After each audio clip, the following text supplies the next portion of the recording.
Welcome dear rockets. आज हम देखने वाले हैं अनुरागम। मूवी की शुरुआत में हम अश्विन को उसके दोस्त मूजी के साथ देखते हैं। दरअसल आज वैलेंटाइंस डे है और आज अश्विन ने अपने साथ पढ़ने वाली लड़की जिसका नाम जननी है उसको प्रपोज करने का प्लान बनाया होता है। लेकिन हर जवान लड़के की तरह अश्विन भी अपने प्यार का इजहार करने से बहुत ज्यादा घबराता है। वो देखता है कि बच्चे भी आपस में अपने प्यार का इजहार आराम से कर दे रहे हैं। इसी दौरान वहाँ पर जननी आती है जिसको देखते ही अश्विन उसके पास जाता है और उसे अपने दिल की बात कह देता है। लेकिन जननी अश्विन से कहती है कि मैं तुमसे प्यार नहीं करती और आज के बाद तुम मेरे आसपास कभी मत दिखना। इतना कहकर वो वहां से चली जाती है। अब ये देखकर मूजी और वो बच्चे अश्विन का काफी मजाक उड़ाते हैं जो कि उसको बहुत बुरा लगता है। फिलहाल अश्विन अपनी माँ मर्सी के साथ रहता है। रही बात अश्विन के पिता की, तो उनकी अश्विन के बचपन में ही मौत हो गई थी। तब से मर्सी ने अश्विन को अकेले ही पाल पोस कर बड़ा किया है। लेकिन मर्सी जिस बैंक में काम करती है उस बैंक का मैनेजर जोज उसको बहुत पसंद करता है और वो भी रोज मर्सी को अपने दिल की बात बताने की कोशिश करता रहता है। जोज ने किसी वजह से अभी तक शादी भी नहीं की और अब इस उम्र में वो मर्सी से प्यार कर बैठा है। अब इस चीज का अंदाजा मर्सी को भी लग जाता है, इसलिए वो उससे बच कर रहती है और जितना हो सके वो जोज को इग्नोर ही करती है। अब हम जननी के पिता शंकर को देखते हैं जो कि पहले सिंगर थे और अब एक म्यूजिक डायरेक्टर है। वो एक रियूनियन पार्टी के दौरान अपना लाइव परफॉर्मेंस दे रहे होते हैं। तभी उनका एक पुराना दोस्त उनसे वो गाना गाने के लिए कहता है जो कि शंकर जवानी के दिनों में अपनी बीबी देविका के लिए गाया करता था। और फिर अपने दोस्त की फरमाइश पर जब शंकर उस गाने को शुरू करता है तो वहाँ बैठी नीता का मूड इस बात से बहुत खराब हो जाता है। दरअसल शंकर पिछले 2-3 साल से अपनी पत्नी देविका से अलग रह रहा है क्योंकि उसका नीता से भी एक तरह से कोई अफेयर चल रहा था। इसलिए नीता देविका और उसकी बेटी जननी से सख्त नफरत करती है। लेकिन शंकर अपनी बेटी जननी को बहुत मानता है। वो उसकी हर चीज को सुनता है, फिर चाहे वो अपनी पत्नी से अलग ही क्यों ना हो गया हो। यहाँ पार्टी के दौरान जैसे ही शंकर को जननी का कॉल आता है वैसे ही वो पार्टी छोड़कर उससे मिलने के लिए निकल जाता है। और ये बात नीता को बिल्कुल भी अच्छी नहीं लगती है, पर वो कुछ भी कर नहीं सकती थी। वो तो बस चाहती है कि किसी तरह से उसकी और शंकर की शादी हो जाए। अब अगले दिन हमें अश्विन को दिखाया जाता है जो कि अभी भी जननी को इम्प्रेस करने की नाकाम कोशिशें कर रहा होता है, लेकिन जननी तो उसे बिल्कुल भी भाव नहीं देती। दूसरी ओर हम जोश को एक फादर के साथ देखते हैं जिन्हें वो राजी कर रहा होता है कि आप मर्सी से जाकर कहिए कि वो मुझसे शादी करे। अब ये काम इतना आसान तो नहीं होता, लेकिन फादर इसे करने के लिए तैयार हो ही जाता है। फादर को लेकर जोज मर्सी के घर पहुंचता है जो कि मर्सी से बात करने के लिए अंदर जाते हैं और जोज बाहर ही रुक जाता है। यहाँ जोज अपनी माँ को सारी बात बताता है कि कैसे वो मर्सी को पसंद करता है, लेकिन जोज के डर की वजह से वो भी परेशान होती है। असल में जोज एक छोटा सा ओल्ड एज होम भी चलाता है। इससे हमको पता चलता है कि वो असल में एक अच्छा और शर्मिला स्वभाव वाला आदमी है। इसीलिए तो उसने मर्सी से बात करने के लिए फादर को भेजा था, जो कि मर्सी को समझाने की बहुत कोशिश करते हैं कि इस तरह जिंदगी अकेले नहीं बितानी चाहिए, हर इंसान को एक दूसरे इंसान की जरूरत होती है। अब उनकी इस बात का जवाब देते हुए मर्सी कहती है इस दुनिया में जो इंसान अकेला होता है उसका सहारा खुद गॉड बनते हैं। ये सुनकर तो फादर समझ जाते हैं कि मर्सी का अपनी लाइफ दोबारा से शुरू करने का कोई मूड ही नहीं है। वहीं बाहर जोज जब फोन पर बात कर रहा होता है तभी उसको मर्सी का बेटा अश्विन नजर आता है, जिसे देखकर जोज उससे बात करने के लिए जाता है, लेकिन अश्विन उसकी बातों का जवाब देने के बाद वहां से निकल जाता है। इसके बाद हम जननी की माँ देविका को देखते हैं जो कि लोगों के ऑर्डर देने पर केक बनाने का काम करती है। और इसी दौरान देविका की एक दोस्त उसे बताती है कि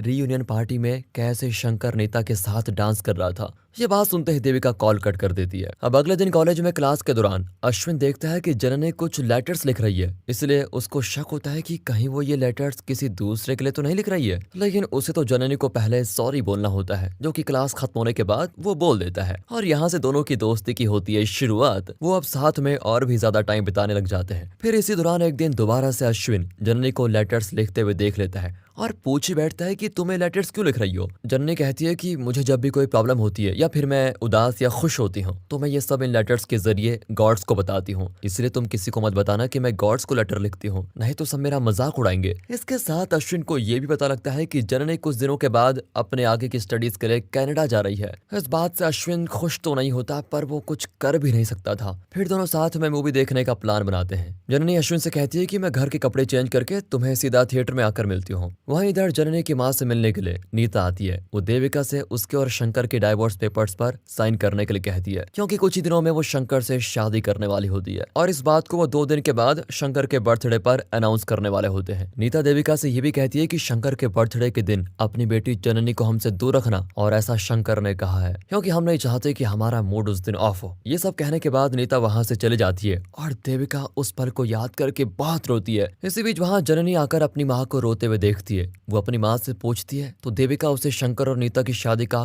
कार्ड दिखाती है और कहती है कि तुम शंकर से उसकी शादी तक दूर ही रहना, ऐसा शंकर ने ही कहा है और यही कारण है कि उसने खुद आने के बजाय नीता को यहाँ ये सब कहने के लिए भेजा। अब क्योंकि जननी थोड़ा अपसेट हो जाती है इसलिए वो अश्विन के साथ मूवी देखने के लिए नहीं जाती है। इस बात पर अश्विन भी काफी उदास हो जाता है क्योंकि जननी उसका फोन भी नहीं उठाती। इधर रात के 12 बजे शंकर जननी के फोन का इंतजार कर रहा होता है क्योंकि उसके हर बर्थडे पर जननी उसे सबसे पहले विश करती है। साथ ही उसे ये भी नहीं पता होता कि नीता ने देविका से क्या क्या कहा है। उसे तो ऐसा लगता है कि देविका ही जननी को उससे दूर करने में लगी हुई है। अगले दिन कॉलेज में अश्विन जननी से बात करने की कोशिश करता है जिस पर पहले तो वो गुस्सा हो जाती है, फिर बाद में जननी खुद अश्विन को अपने मम्मी पापा के बीच की टेंशन के बारे में सब कुछ बताती है। वो कहती है कि मेरे पापा जब अपने करियर में तरक्की करने लगे तो उन्हें अपने ऊपर घमंड हो गया और उनका नीता के साथ अफेयर चलने लगा, जिस चीज को लेकर अक्सर दोनों में लड़ाइयाँ होती रहती थी। और एक दिन वो लड़ाई इतनी बढ़ गई कि मेरी माँ ने मेरे साथ उनके घर को छोड़ दिया, पर मेरी माँ ने कभी भी मेरे पापा से मुझे दूर नहीं रखा, वो मुझे उनसे मिलने देती है। और आज अपने बर्थडे के दिन पापा ने खुद मुझे दूर रहने के लिए कहा। ये बात मुझे अंदर से खाई जा रही है। जननी की इस प्रॉब्लम को सुनकर अश्विन उससे कहता है कि चलो आज हम दोनों तुम्हारे पापा की बर्थडे पार्टी में चलते हैं, जहाँ जननी तो जाना नहीं चाहती मगर अश्विन उसे जबरदस्ती अपने साथ लेकर जाता है, जहाँ कुछ सिंगर्स शंकर के लिए वही गाना गाते हैं जो कि शंकर देविका के लिए गाया करता था। इधर जननी और अश्विन को सिक्योरिटी गार्ड अंदर घुसने नहीं देती, इसलिए अश्विन जननी से शंकर को कॉल करने के लिए कहता है जो कि उसके असिस्टेंट रवि के पास होता है। पर जैसे ही वो शंकर को फोन देने के लिए कहता है तो नीता उससे फोन ये बोलकर ले लेती है कि वो शंकर को दे देगी, लेकिन नीता वो फोन खुद देने के बजाय उसे कट करके ऑफ कर देती है, जिस कारण जननी और अश्विन को एंट्री नहीं मिलती। अब ये देखकर अश्विन जननी को लेकर चोरी से वहां घुस जाता है। फिर वहां पर अश्विन के अचानक से फंसकर गिरने की वजह से सभी को उनके वहां होने का पता चल जाता है। इस पॉइंट पर शंकर अपने बेटी को वहां देखकर काफी खुश होता है, साथ ही नीता की सच्चाई भी उसके सामने आ जाती है। शंकर जान जाता है कि नीता ने जननी को आज के दिन उससे दूर रहने के लिए ही ये सब कुछ किया। यहाँ नीता तो बौखलाहट में जननी को धक्का दे देती है और ये देखकर शंकर भी नीता को एक जोर का थप्पड़ लगाता है और फिर वो अपनी बेटी के साथ निकलता है। लेकिन ये सब कुछ अश्विन की वजह से ही हो पाया, इसलिए जननी खुशी से उसके गले लग जाती है। साथ ही वो अश्विन से कहती है कि तुम हमेशा मेरे साथ रहना क्योंकि मैं तुम्हें अपने दोस्त से भी ज्यादा मानती हूँ। इस बात को सुनकर अश्विन भी काफी खुश होता है क्योंकि ये सब उसने पहले से प्लान करके रखा हुआ था। दरअसल अश्विन ने जब जननी को उदास देखा तो उसने जननी के बैग से लेटर्स निकाल कर पढ़ लिए थे, इसलिए उसने पार्टी में गाने गाने वाले सिंगर को शंकर के उस गाने को पार्टी में परफॉर्म करने के लिए बोला था। फिर अश्विन जननी को अपने साथ पार्टी में लेके गया और उसके बाद जो हुआ वो तो आप जानते ही हैं। अब क्योंकि अश्विन अपनी जिंदगी में पहली बार ऐसा फील कर रहा होता है इसलिए वो अपनी माँ से पूछता है कि माँ क्या आपको कभी किसी से प्यार हुआ है, जिस पर वो बताती है कि जब वो अनाथ आश्रम में थी तो सिर्फ उन्हें देखने के लिए एक लड़का प्रीस्ट के कपड़ों में वहां पर आया था, जिसे जब पकड़ा गया तो उसने ये कबूला कि मैं मर्सी को देखने आया था। उसकी माँ आगे कहती है कि हालांकि उस लड़के की हरकत के लिए पुलिस उसको पकड़ कर लेके गई,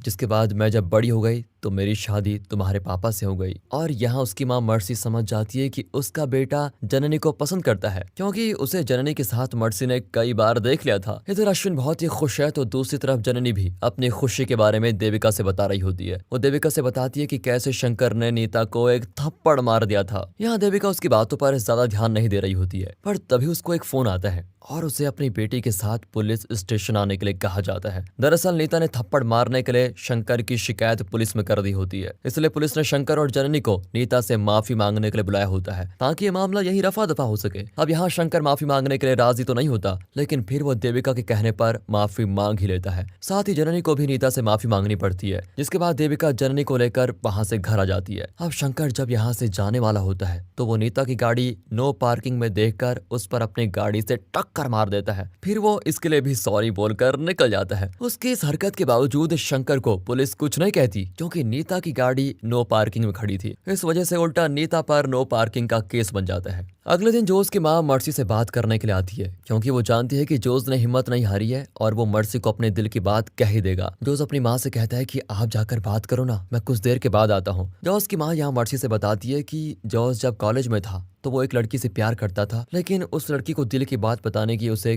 कभी हिम्मत नहीं हुई, मगर उसकी वजह से जोस ने कभी किसी लड़की से शादी भी नहीं की और अब वो तुमसे प्यार करता है। बेटी तुम भी जिंदगी में अकेली हो और वो भी तनहा, तो तुम और वो एक क्यों नहीं हो जाते। यहाँ माँ जी की बात को सुनकर मर्सी उन्हें साफ मना कर देती है और उसी वक्त जॉर्ज भी अपनी माँ को लेने के लिए आ जाता है, जिसको देखकर मर्सी उसको काफी उल्टा सीधा सुनाती है। वो कहती है कि कम से कम अपनी उम्र का तो लिहाज करो। मर्सी की इन बातों को जॉर्ज चुपचाप मुंह बंद करके सुनने के बाद अपनी माँ को लेकर चला जाता है। इधर जननी मोजी और अश्विन को लेकर अपने पापा के साथ डिनर के लिए बाहर आती है। जहाँ जब मोजी और जननी ऑर्डर लेने के लिए जाते हैं तो मौका देखकर अश्विन शंकर से कह देता है कि मेरा दोस्त मोजी बहुत दुखी रहता है और हमेशा अपने पापा को मिस करता है, क्योंकि उसके मम्मी पापा की लड़ाइयों की वजह से मोजी के पापा उनसे अलग रहते हैं। यहाँ उसकी इस बात को सुनकर शंकर को अपनी बेटी के लिए बहुत बुरा लग जाता है और मोजी के लिए भी बहुत बुरा लगता है। लेकिन यहाँ अश्विन ने शंकर से झूठ कहा था। उसने इसीलिए बोला ताकि शंकर ये समझ पाए कि उनकी बेटी असल में क्या चाहती है। दूसरी ओर जोस की माँ जब मर्सी को देखती है तो वो उसका नाम लेकर उसको पुकारती है, लेकिन मर्सी उसे नजरअंदाज करके चली जाती है। जिसके कुछ देर के बाद जोस जब घर आता है तो उसे वहाँ अपनी माँ मरी भी मिलती है, जिनकी इस अचानक हुई मृत्यु के बाद वो बहुत दुखी होता है। साथ ही जब मर्सी को इस बारे में पता चलता है तो वो इसका जिम्मेदार खुद को मानती है, क्योंकि आखिरी बार उसने उसको नजरअंदाज किया था। इसलिए वो इस ब्रांच से दूसरे ब्रांच में ट्रांसफर लेने के लिए एप्लीकेशन डाल देती है, क्योंकि वो अब जोस को फेस नहीं करना चाहती। इधर शंकर को भी अपने गलती का एहसास हो चुका है। वो किसी भी तरह अपनी पुरानी जिंदगी में लौटना चाहता है, मगर उसमें हिम्मत नहीं होती कि वो देविका से इस बारे में बात कर सके, उससे माफी मांग सके। इसलिए वो इसके लिए मोजी और अश्विन की हेल्प के लिए सोचता है, जिसके लिए वो मोजी के घर काफी सारे तोहफे लेकर जाता है। जहाँ शंकर के सामने अश्विन का बोला हुआ सारा झूठ सामने आ जाता है। इसलिए वो अश्विन पर पहले तो गुस्सा करता है, लेकिन फिर कहता है कि अब तुम ही मुझे और देविका को मिलाओगे, ये जिम्मेदारी तुम्हारी है, तुम्हें इसको पूरा करना होगा। अब बेचारा अश्विन अपनी दोस्त जननी के लिए ये काम करने के लिए भी राजी हो जाता है। अगले सीन में हम जोस को देखते हैं, जो कि मर्सी से बात करने के लिए उसके घर पर आया है। वो मर्सी से कहता है कि अगर मैंने तुम्हारा कभी भी दिल दुखाया हो तो इसके लिए मुझे माफ कर दो। लेकिन मर्सी तो बेचारे खुद इस गिल्ट में है कि उसकी वजह से जोस की माँ शायद आज इस दुनिया में नहीं रही। इस बात को वो जोस को भी बताती है। यही वजह है कि वो यहाँ से ट्रांसफर लेना चाहती है, जिस पर जोस उससे कहता है कि अगर उस दिन तुम मेरी माँ का जवाब दे देती तो शायद उसके बाद भी उनकी मौत नहीं टलती, इसलिए तुम खुद को इसका दोषी मत मानो। यहाँ मर्सी रिवील करती है कि मैंने कभी भी अपने बेटे को ये नहीं बताया कि उसके पिता कैसे थे। वो बताती है कि अश्विन के पिता अपने नशे के लिए एक समय मुझे भी बेचने को तैयार थे, जिस कारण मुझे अपने छोटे से बच्चे को लेकर उनका घर छोड़ना पड़ा। पर फिर कुछ दिनों के बाद मुझे पता चला कि किसी ने उनका खून कर दिया है। उस दिन के बाद मैं अकेले ही अश्विन को पाल रही हूँ। यही वजह है कि मैंने उस दिन उस बात का गुस्सा आप पर उतार दिया। जिसके जवाब में जोस बोलता है कि मुझे माफ कर दो, क्योंकि मुझको पता नहीं था कि तुम्हारी लाइफ में क्या क्या हुआ है, लेकिन तुम्हारे ट्रांसफर को मैं कैंसिल कर दूंगा और तुम्हें यहीं पर काम करना होगा। जोस का स्वभाव देखकर मर्सी को काफी अच्छा लगता है और यहाँ एक तरह इन दोनों में दोस्ती शुरू हो जाती है। जिसके बाद ये दोनों एक दूसरे से पहले की तरह कतराते नहीं, बिल्कुल खुलकर बातें करते हैं। बल्कि रही बात देविका और शंकर को मिलाने की, तो अश्विन इस काम में जी जान लगा देता है, पर देविका पर तो इसका कोई फर्क ही नहीं पड़ता। वो हर बात पर शंकर को नजरअंदाज कर देती है। ये देखकर अश्विन देविका को एक केक का ऑर्डर देने के बहाने एक जगह पर बुलाता है, जहाँ पर शंकर भी मौजूद है। वो देविका के लिए वही गाना गाने लगता है, लेकिन देविका को ये बिल्कुल पसंद नहीं आता और वो शंकर और अश्विन को खूब सुनाकर चली जाती है। मतलब कि अश्विन का ये प्लान भी फेल हो चुका है। वहीं दूसरी ओर ऑफिस से घर आने के दौरान मर्सी के पूछने पर जोस उसे अपने पहले प्यार के बारे में बताता है। साथ ही वो रिवील करता है कि तुम्हें तो वो लड़का याद ही होगा जो प्रीस्ट के कपड़ों में तुम्हारे अनाथ आश्रम में घुस गया था। वो कोई और नहीं बल्कि मैं ही था। मैंने तुम्हें हमारे स्कूल में देखा था, तब से आज तक बस तुम्हें अपने दिल की बात बताने की हिम्मत कर रहा हूँ। यहाँ इस सच्चाई को सुनकर मर्सी सरप्राइज होने के साथ खुश भी होती है। फिर यहाँ इन दोनों के बीच प्यार की होती है शुरुआत। तो वहीं जननी अश्विन से मिलकर अपनी दोस्ती तोड़ लेती है, क्योंकि अश्विन की वजह से जननी की घर में टेंशन हो गई है। उसकी माँ भी काफी ज्यादा गुस्से में होती है। अब जननी की दोस्ती को खोकर अश्विन काफी ज्यादा दुखी होता है, क्योंकि जल्द ही जननी कनाडा जाने वाली है। इसी दौरान मर्सी अश्विन से जोस के बारे में बताती है। साथ ये भी कहती है कि वो दोनों एक दूसरे से प्यार करते हैं। यहाँ अश्विन पहले तो ऐसे दिखाता है जैसे उसे काफी बुरा लगा हो, लेकिन उम्र कम होने के बाद भी वो काफी मैच्योर है। वो अपनी माँ के इस रिश्ते को एक्सेप्ट कर लेता है,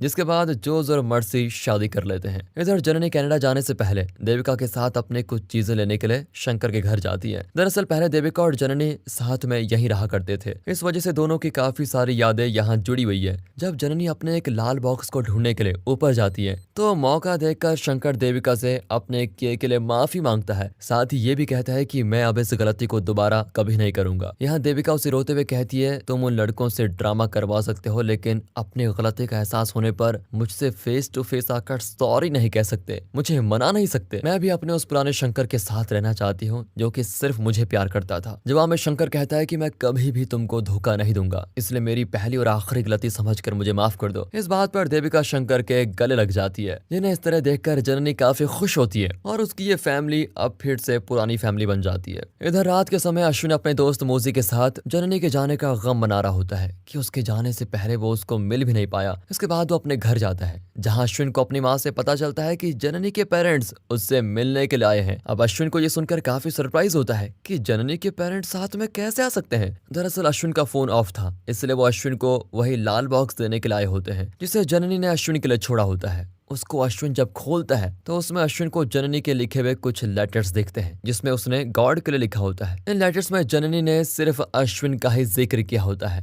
इसको पढ़कर अश्विन को पता चलता है कि जननी उसे कॉलेज के फर्स्ट डे से प्यार करती है, लेकिन वो नहीं चाहती थी कि उसके और अश्विन का रिश्ता भी उसके मम्मी पापा की तरह हो जाए। उसे डर था कि वो अश्विन को सिर्फ दुख ही देगी, इसलिए उसने अश्विन से उस दिन दोस्ती तोड़ ली। लेकिन आज जब उसके मम्मी पापा एक हो गए तो उसे अपने प्यार पर दोबारा विश्वास हो गया, इसलिए उसने इन लेटर्स के माध्यम से अपनी फीलिंग्स को अश्विन तक पहुंचाया। इधर जननी प्लेन में जाते वक्त बड़ी खुश होती है, लेकिन उसे अश्विन से बिछड़ने का गम भी होता है। हालांकि उसने अपने प्यार का इजहार इन लेटर्स के जरिए कर दिया, जिन्हें पढ़कर अश्विन काफी खुश होता है। अश्विन की खुशी को देखकर जोज और मर्सी उससे इसका कारण पूछते हैं, जो कि जब अश्विन नहीं बताता तो मर्सी कहती है कि मैंने ये लेटर्स पहले ही पढ़ लिए थे, तो अब मुझे तुम्हारी और जननी के बारे में सब कुछ पता है। अब क्योंकि जननी कनाडा जा चुकी है तो अश्विन जोज से रिक्वेस्ट करता है कि मैं भी कनाडा पढ़ाई करने के लिए जाना चाहता हूँ। इस पर जोज कहता है कि मैं तुम्हें वहां तभी भेजूंगा जब तुम मुझे अंकल नहीं पापा कहोगे। अश्विन खुश होकर जोर से उन्हें पापा कहता है और गले लग जाता है। इसी के साथ दोस्तों ये मूवी होती है खत्म। बाकी अगर आपको स्टोरी अच्छी लगी हो, एक्सप्लेनेशन अच्छा लगा हो तो लाइक कीजिए और चैनल को सब्सक्राइब। मिलते हैं अगली वीडियो में, तब तक के लिए गुड बाय, अपना ख्याल रखें and finally thanks for watching.